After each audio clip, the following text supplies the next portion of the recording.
Welcome to the Daggerheart Arena, where multiple character builds battle it out to become the champion.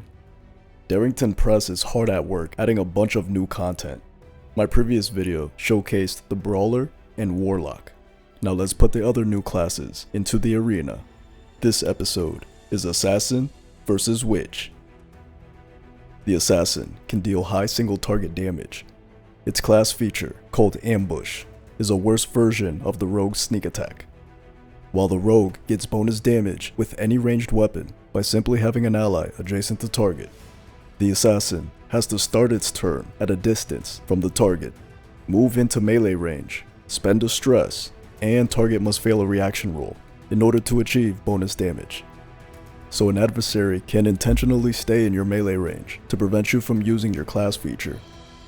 To improve Ambush, it should be something like, when you make a successful weapon attack, spend any number of stress to add an additional number of 1d6 damage dice equal to the amount of stress spent to activate Ambush. This means you spend 2 stress to add 2d6 damage, you spend 3 stress to add 3d6 damage, and so on. Ranged assassins exist. The class features need to work for melee and ranged. I will make another video on improving the 4 new classes. This battle will also showcase the new ancestries and communities. The Assassin will use the Earthkin skills, Hard as Stone and Tectonic Attack. Its community skill is called Brave Face. I will explain them during the battle, but you can also pause the video to read everything. Blue Team's Assassin will be the Poisoner's Guild subclass that can add various toxins to their attacks. The Red Team's Assassin will be the Executioner's Guild subclass that increases ambush damage. Its domain skills are not good enough and get back up, allowing it to reroll 1s and 2s on damage rolls, increasing its damage output. This will be automatically active during the battle. The Witch has a lot of tricks at their disposal, can turn fails into success, and weaken adversaries with the Hex. Ancestry skills are Tidekin's Lifespring and Skykin's Gale Force, allowing them to heal allies. Blue Witch will be the Moon subclass, which empowers their hexes, and Red Witch will be the Hedge subclass that adds a lot of narrative value. Domain skills are Blight Strike and Vicious Entangle, adding even more crowd control at their command. Here are the arena rules. Each character starts with max hope and stress. Warlock will start with 3 favor. Once a character has 0 HP, they are eliminated. One character can take multiple turns as long as they succeed with hope. So if there's only one character on the team, they can keep attacking. And if someone needs to roll an agility to get to an area, they can also attack right after. Characters cannot use tag team, but they can use help an ally if it narratively makes sense. Tag team is designed to deal heavy damage. Players would just use that on their first turn to deal as much as possible. Plus, it gives an edge to the team with area of effect skills, since it would deal heavy damage to multiple targets. It is better to remove this feature in player versus player matches for balanced competition. To simulate GM moves, characters can spend a hope to switch the spotlight to them after an opponent attacks someone not on that opponent's team with a weapon, spell, enrapture, anything, and succeeds with hope. Characters can spend a hope to clear one of their conditions and still take their turn normally. In a regular campaign, GMs can spend a fear in combat to immediately take a turn after a player, and the GM can clear one condition just by activating that adversary, but it instantly ends that adversary's turn in doing so. Let the battle begin. Team Blue versus Team Red. Blue team rolled higher, they get the first move. They are the ones on the bottom. Red team are the ones with the red dot, starting on the top. I will call them Red Assassin and Red Witch. Assassin marks a stress to store its toxin.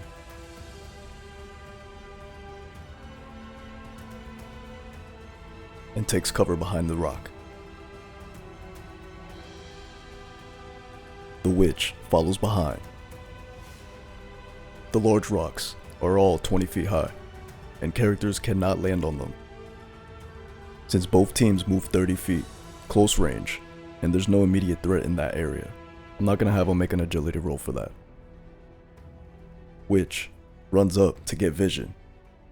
As she raises her hand, red glowing energy swirls around the red assassin, trying to restrain them for a vicious entangle. It hits. That's minor damage. The witch will use the hope she got from that attack to instantly restrain a second target in range. Red assassin will use one of the new community skills, Brave Face. Once per rest, mark 2 stress instead of spending armor to reduce incoming damage by 1 threshold. Red assassin takes no damage. The witch rolled with hope, so blue team still has the spotlight. However, red assassin spends a hope to interrupt and takes the spotlight instead. If you haven't seen my previous videos, this action simulates GM moves, since GMs can spend a fear to immediately take a turn after a player. It's gonna spend another hope to remove the restrain condition. It sees the witch and dashes towards them. It is beyond 30 feet, so they have to make an agility roll to get there. Damn. Unfortunately, it fails and does not make the full distance. However, Red Witch will spend 3 hope to use Witch's Charm to turn that fail into a success with fear, allowing the red assassin to reach its target and slash with its scythe claws. The witch sees it coming from far away and manages to dodge. They failed an action roll, so it's blue team's turn. Assassin will run towards the other one and slash with its scythe claws, using Tectonic Attack, which is a skill from one of the new ancestries, the Earthkin. It can hit multiple targets and restrains. That hits. Will also spend one of its tokens, as the toxins enter the red assassin's body, causing it to weaken, and their evasion is reduced by 1. In a regular campaign, players need to meet or beat an adversary's difficulty score to hit them, but players use evasion to see if an attack hits them or not. Red assassin loses an armor and takes no damage. They rolled with fear, so it's red team's turn. Red Witch spends a hope to counter the red energy restraining them. Lifts their hand up, attempting a vicious entangle on the other witch.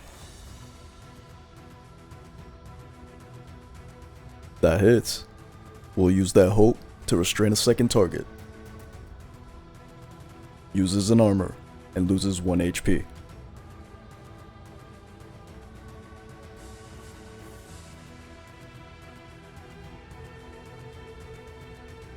The witch will interrupt, spend another hope to free from the restrain. Takes cover behind this rock, as she thrusts her hand towards the red assassin, and red chaotic energy shoots at them for a blight strike. That hits. When blight strike hits, next damage target deals to an ally is reduced by 1d6. Loses an armor and takes no damage. Red Witch will activate her subclass ability, Tethered Talisman. Once per rest, when an ally is hit while holding the talisman, the attacker loses 1 HP.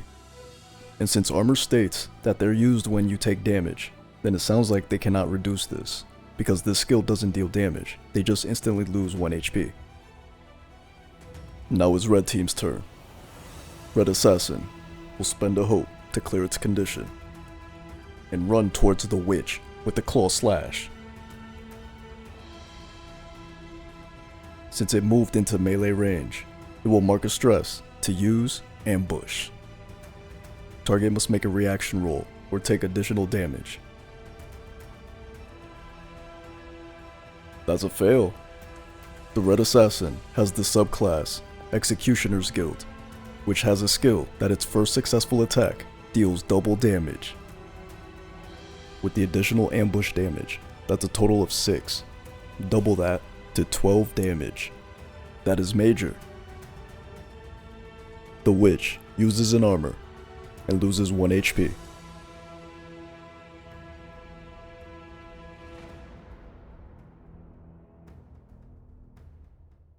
And since the witch was damaged, they will mark a stress to hex the red assassin, which lowers their damage thresholds by 2. and their evasion by 1, as chaotic red energy begins to swirl around them. Assassin will spend a hope to remove the restraint condition and run towards the red assassin, slashing at its shoulder with scythe claws. That hits. Will also spend a token as the toxin continues to spread, this time dealing more damage. For a total of 12 damage. And since the red assassin is hexed, its severe threshold is reduced to 12, making this attack deal severe damage. Its hard carapace takes most of the hit as it uses the skill Get Back Up.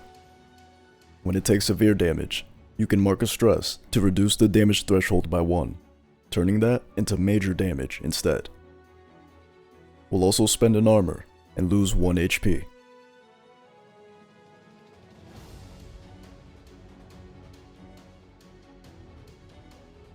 The roll is with fear, so turn switches to the other team. Red Witch runs in and uses Vicious Entangle on the assassin. That hits. The assassin will use its community ability, Brave Face, marking 2 stress instead of armor to reduce the threshold and take no damage. Red Witch will use one of the new community skills, Unbound. Once per session, when you make an action roll with fear, you can change it to a roll with hope instead, allowing the red team to continue their turn, and will also use that hope to restrain a second target. The witch interrupts, thrusting her hand towards the red assassin for a blight strike. That is a roll with hope, so it only deals 2 damage. The damage die varies depending on if the attack was with hope or fear. Red Assassin has no more armor, so it loses 1 HP. It will use one of the new ancestry skills, Hard as Stone. Whenever you lose HP, spend 2 hope to gain +1 to your damage threshold until your next rest. Red Witch will interrupt to use another new ancestry skill, Life Spring. Once per session, you can heal an ally in melee range for 1 HP.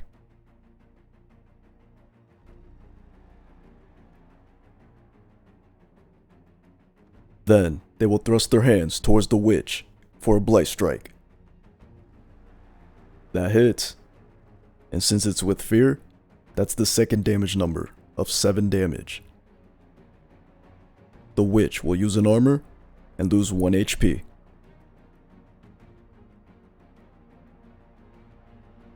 Assassin will use its scythe claws to slash at the other one. That hits, and will spend a token to deal additional damage.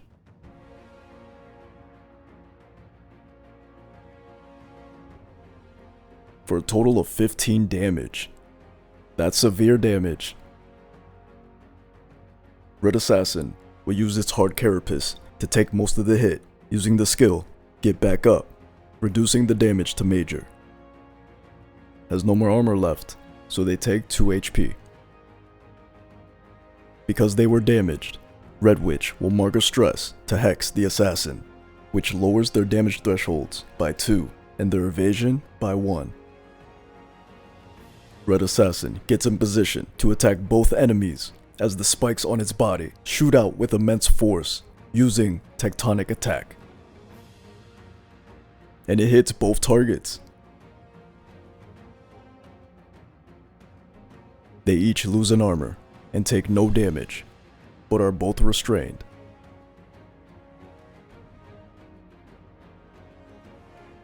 The assassin counterattacks with its scythe claws and hits for 8 damage. And since they have no more armor, they lose 2 HP and are eliminated. Red Witch gets in position to prevent Assassin from using ambush, as red energy shoots out from her hands, using Blight Strike on the other witch. Oh, but it misses. as the assassin gets in the way and takes the hit instead, and the red energy deflects off its hard carapace. They failed an action roll, so the other team goes. The witch attacks the other one, using Vicious Entangle, as red energy surrounds the target.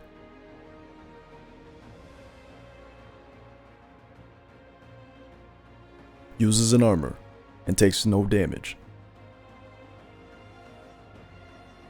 Red Witch uses Blight Strike on the other one.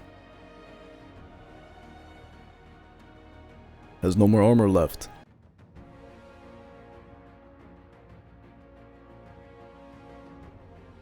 Assassin will clear its restraint condition and put some distance from its target to get ready for an ambush on its next turn, and shoots a barrage of spikes at the Red Witch. That's a crit, so it deals its normal damage plus the maximum value of the damage dice for a total of 14 damage. That is severe. Loses an armor and takes 2 HP.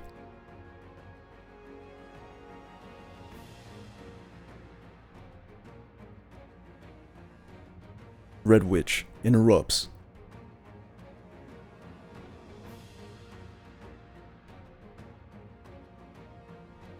Runs into the assassin to prevent an ambush and shoots red energy at the other witch for a Blight Strike. That'll do it. No more armor means that damage goes through and is eliminated.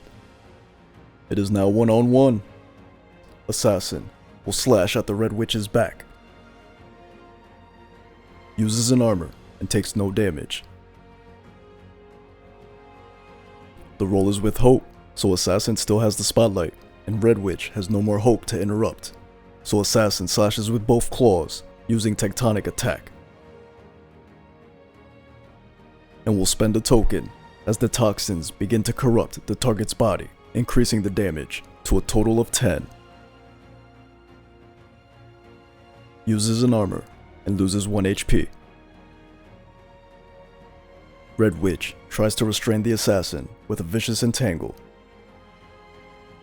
Red energy surrounds the assassin, able to lock it in place.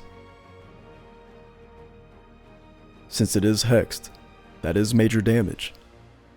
Uses an armor and loses 1 HP. Assassin breaking out of its restraints. Put some distance from its target to get ready for an ambush on its next turn, and shoots a barrage of spikes at the Red Witch.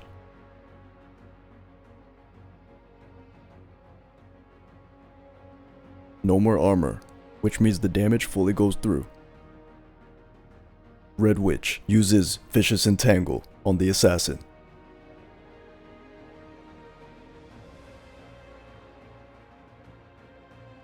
Assassin will interrupt, breaking out of its restraints, and uses its Scythe Claws to try to end the match. And it does. That's major damage. And with no armor, Red Witch is eliminated. Blue team wins. The Witch is awesome, has many ways to disrupt opponents. Hex is useful, and it scales as you level up. Great skill. If the Ancestry skill, Lifespring, is going to be once per session, then you should be able to choose between you or an ally to heal. Assassin has potential to deal high single target damage. Its subclasses are awesome. The only problem I currently see is the class feature, Ambush. This needs to be changed to what I mentioned earlier. Allow it for melee and ranged weapons. Its Ancestry skill, Tectonic Attack, is awesome. But Hard as Stone is a worse version of the Galapa's shell skill. Change Hard as Stone to something like once per rest. When you take damage, you can choose to take no damage instead. This change competes well with Galapa Shell and Dracona scales, giving players good options for their defensive characters. Both communities used in this battle were great. They were Braveface and Unbound. These videos are getting popular. Thank you everyone who has shown support.